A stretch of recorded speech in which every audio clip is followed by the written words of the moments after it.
There was some high school football action going on in the area. That means it's time for another 5th down. We're starting with the Huskies welcoming in the Rogers City Hurons on Thursday. Starting in the first quarter, Hurons drive, Charles Allen with the snap, a reverse play by the Hurons here, and the ball goes to Isaac Paul. He barrels through the Huskies defense, and watch the juke by Paul. He brings this one all the way to the house for a score. The Hurons lead 8-0 after the extra 2. And now the Hurons kept rolling. Allen hands it off to Paul, and watch how he makes this one look easy as he sneaks past the defense. Mark that as another Paul score for the Hurons. They lead 12-0. Next Hurons drive, Allen gets a snap and launches this one to Josh Altman. Even with the Husky coverage, Altman makes the snag. Rogers City leads 20-0. Minutes later, Allen goes for the deep pass again, but this time it doesn't work out in his favor. Landon Galea grabs the interception, and a few jukes later, Galea takes this one downfield for Atlanta until he's finally brought down. And now it's the Huskies' turn. Jace Cheedy gets the snap, and what a perfect throw by Cheedy. All that coverage, and Galea is in for the touchdown. Atlanta trails 20-8. The Hurons look to respond. Allen with a deep throw intended for Altman, but here comes Galea yet again for the Husky interception. The Huskies drive, and Cheedy hands off to Brett Cullum, and he dives into the end zone for a touchdown. Atlanta trails 20-16 after the extra 2. Under a minute until half, Allen hands it off to Paul, and he runs this one in for a Hurons touchdown. Rogers City leads 26-16 at halftime. The Hurons went on to defeat the Huskies by a final score of 34-24.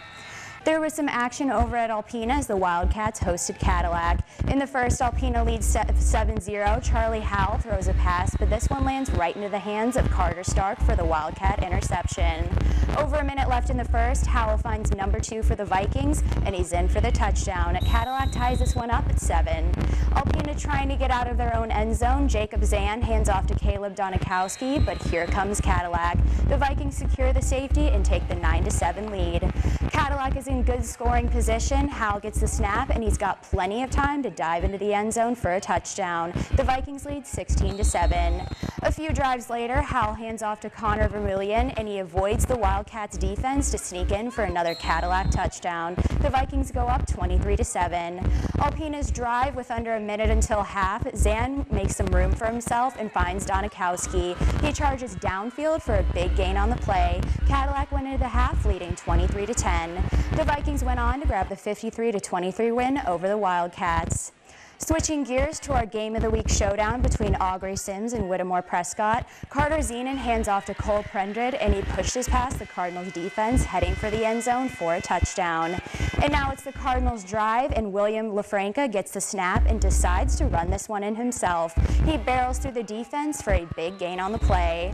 And up next, Zenon with a nice pass to a wide-open Tyler Zerniak, and he's in for the score. The Wolverines add the extra 2 to extend their lead.